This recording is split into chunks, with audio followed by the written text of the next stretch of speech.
കേരളത്തിൽ ഇടതുപക്ഷ സർക്കാരിനെ പുകഴ്ത്തി കോൺഗ്രസിനെ കുരുക്കിലാക്കിയ ശശി തരൂർ എംപിയുടെ പുതിയ സോഷ്യൽ മീഡിയ പോസ്റ്റും ചർച്ചയാവുകയാണ്. കേന്ദ്രമന്ത്രി പീയൂഷ് ഗോയലിനും ബ്രിട്ടീഷ് സർക്കാരിന്റെ പ്രതിനിധിക്കുമൊപ്പമുള്ള ചിത്രമാണ് തരൂർ എക്സിൽ ഷെയർ ചെയ്തിരിക്കുന്നത്.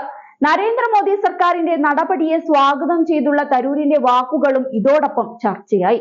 തരൂരിന്റെ വാക്കുകളും ലേഖനങ്ങളും കേരളത്തിലെ കോൺഗ്രസ് നേതൃത്വത്തെ വെട്ടിലാക്കിയിരുന്നു.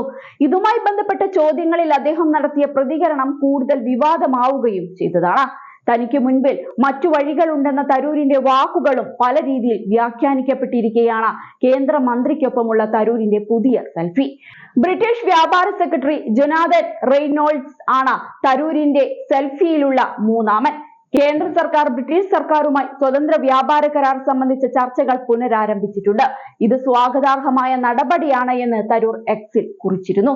സർക്കാരിനെ പ്രശംസിച്ചുള്ള ഈ വാക്കുകളാണ് പുതിയ ചർച്ചകൾക്ക് ഇടയാക്കിയത്. കഴിഞ്ഞ 4 ലോക്സഭാ തിരഞ്ഞെടുപ്പുകളിൽ UDF ടിക്കറ്റിൽ തിരുവനന്തപുരം മണ്ഡലത്തിൽ നിന്ന് വിജയിച്ച വ്യക്തിയാണ് ശശി തരൂർ. പാർട്ടിക്ക് അപ്പുറമുള്ള ജനകീയ പിന്തുണ തനിക്ക് ലഭിച്ചിരുന്നുവെന്ന് തരൂർ പറഞ്ഞിരുന്നു. കോൺഗ്രസ് നേതൃത്വത്തെ പരോക്ഷമായി വിമർശിക്കുകയും ചെയ്തു.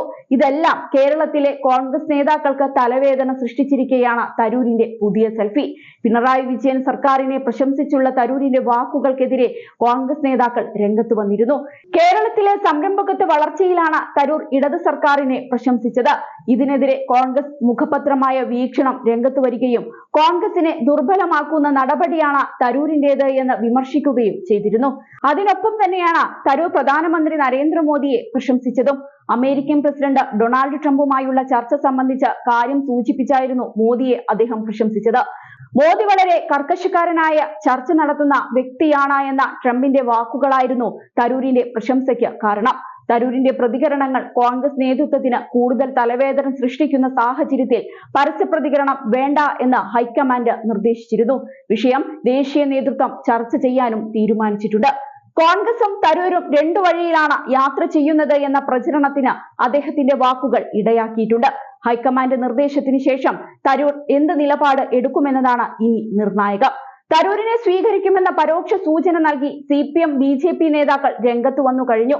അതേസമയം ശശി തരൂരുമായുള്ള തർക്കത്തിന്റെ പേരിൽ വീണ്ടും വാർത്തകളിൽ നിറഞ്ഞു നിൽക്കുന്ന കേരളത്തിലെ കോൺഗ്രസ് നാശനഷ്ട നിയന്ത്രണ നടപടികൾ ആരംഭിച്ചു. ഒരു യോഗത്തോടെയാണ് ഇത് ആരംഭിക്കുന്നത്. പാർട്ടിയിലെ മുതിർന്ന നേതാക്കൾ വെള്ളിയാഴ്ച യോഗം ചേരുമെന്ന് പ്രതീക്ഷിക്കുന്നു.